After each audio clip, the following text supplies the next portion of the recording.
दोस्तों स्वागत है आपके अपने जनरल सिविल साइट विजिट में। दोस्तों आज का वीडियो हमारा वही सीरीज जो चल रही है प्रैक्टिकल नॉलेज की, एक इंटर्नशिप लेके चलो आप उसको, जहां एक प्रैक्टिकल जो नॉलेज आपको मैं थ्योरेटिकल वे से प्रोवाइड कर रहा हूं, वो जो सीरीज चल रही है उसको कंटिन्यू करते हैं। उसका नेक्स्ट पार्ट आज है। पहले मैं सोच रहा था कि ये चीजें आपको बताऊं कि नहीं बताऊं इस सीरीज में, लेकिन फिर मैंने सोचा क्योंकि ये 200 से 300 टर्म्स हैं जो मेरे पास 300 प्लस ही हैं, ये हर एक सिविल इंजीनियर को पता होनी चाहिए। जिनको पता थी उनकी रिवीजन हो जाएगी, बाकी मेरी भी थोड़ी रिवाइज हो जाएगा सब।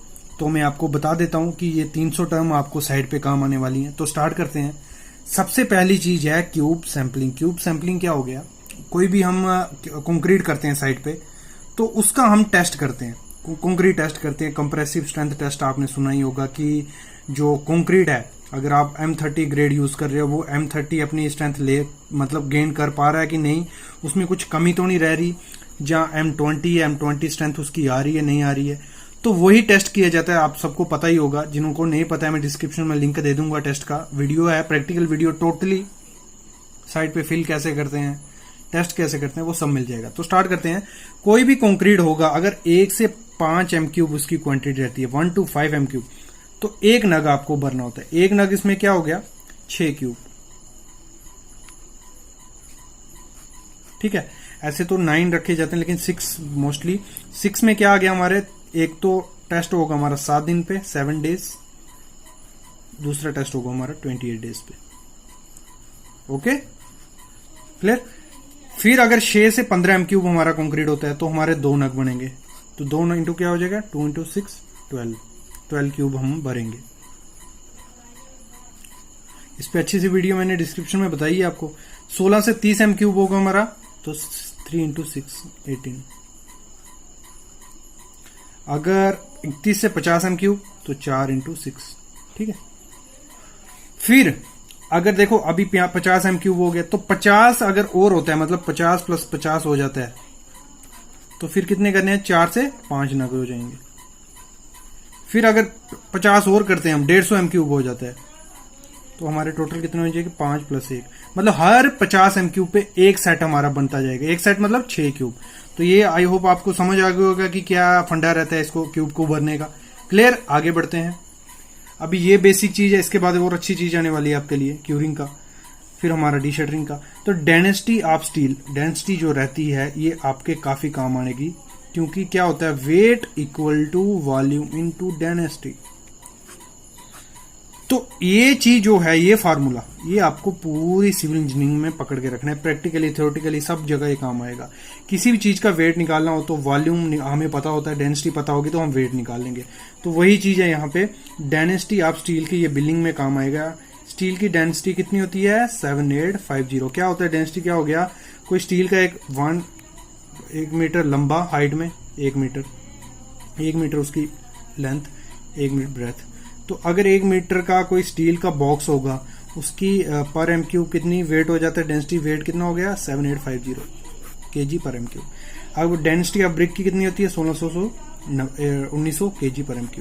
Density of PCC 24 kilo Newton पर M³, यहाँ 2400 न्यूटन पर M³, जहाँ 2500 न्यूटन पर M³। किसकी? RCC की कितनी होती है? 2500। ये काम आएगी सब चीजें आपके बिल्डिंग वगैरह में।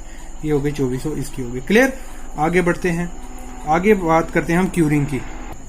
ठीक है, तो इसमें एक चीज रह रही है, सीमेंट की तो मैंने बताई नहीं। सीमेंट की कितनी होती है? 1440 kg पर M³। रेडी? मतलब ये बेसिक टर्म्स हो गई। स्टील आ गया, ब्रिक आ गया, PCC आ गया, HCC आ गई, सीमेंट आ गया। क्लियर। ये हो गया क्लियर। आगे बढ़ते हैं। अभी क्यूरिंग क्या है? तराई किसी चीज की अगर हमें करनी होती है, तो बेसिकली आजकल कौन सा यूज किया जा रहा है? Ordinary Portland cement.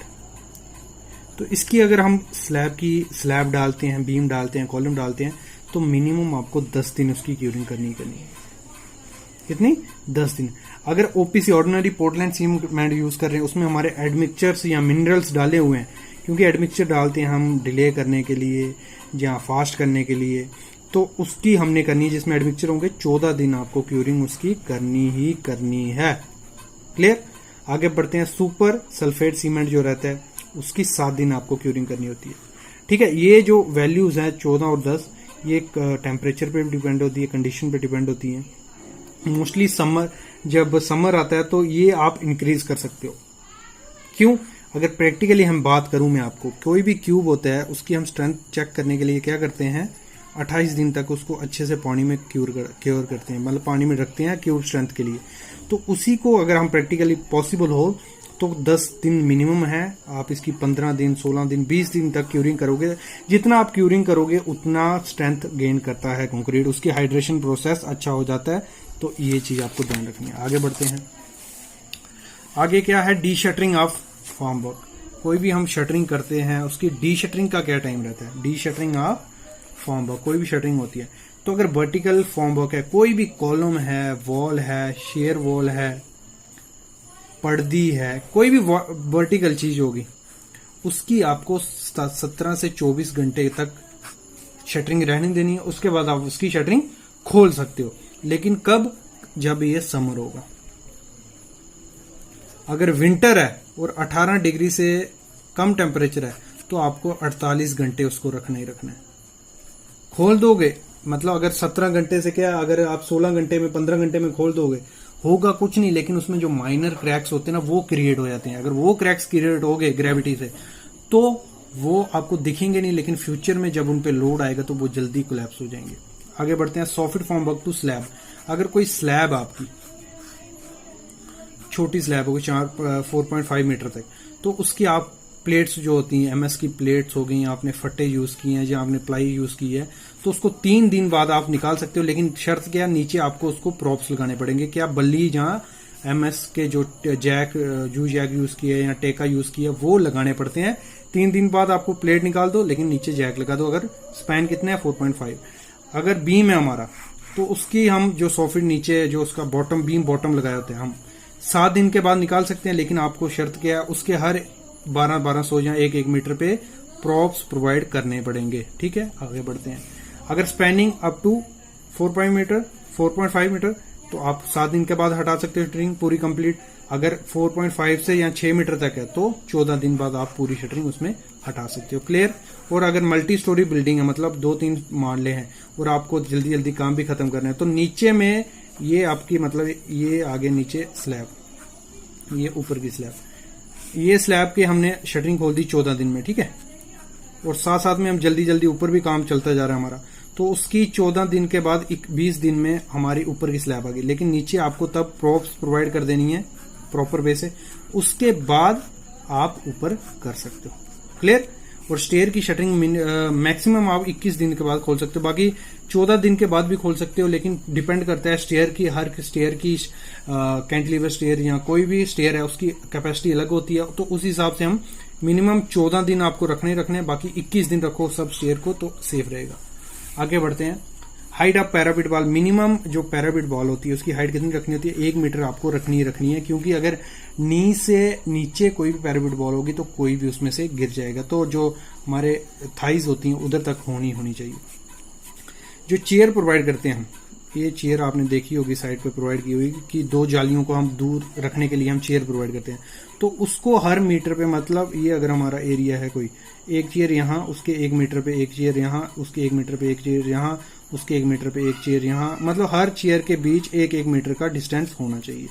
अगला डीपीआर क्या होती है, डेली प्रोजेक्ट रिपोर्ट, मतलब डेली क्या हो रहा है डिटेल रिपोर्ट दी जाती है कि कितना लॉसेस जा रहे हैं, कितना काम हुआ, कितना हमारा एस्टिमेट था, वो डीपीआर होती है।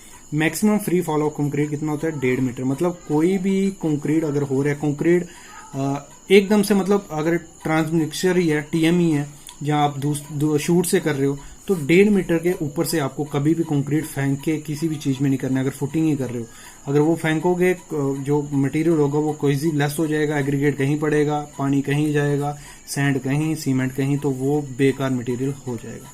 आगे बढ़ते हैं। वेट ऑफ स्टील अगर हम निकालते हैं, इस पे डिटेल्ड वीडियो सब हैं, आपके चैनल पे जाओ, कम से कम 500 वीडियो आपको इस पे मिलेंगी। 500 वीडियो कम नहीं होती, अगर आप 500 वीडियो देख ले आप रेडी सिविल इंजीनियर बन जाओगे, फ्रेशर होगा। तो ये आ गया वेट ऑफ स्टील। हम निकालते हैं D square divide by 162.2 kg पर मीटर।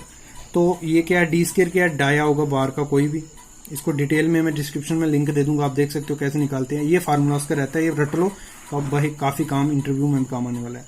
अगला है वेट ऑफ स्टील हम कैसे निकालते हैं अगर फीट में है, मतलब सरिया अगर फुट में चल रहा है और ये हमारा मीटर में अगर सरिया है, क्योंकि साइड पे जो अच्छी साइड्स रहती हैं उधर मीटर वगैरह या एमएम में काम किया जाता है, लोकल साइड रहती हैं जो गांव वगैरह में वहां फुट वगैरह में इंच में, तो उसके लिए भी ये फार्मूला d² अपॉन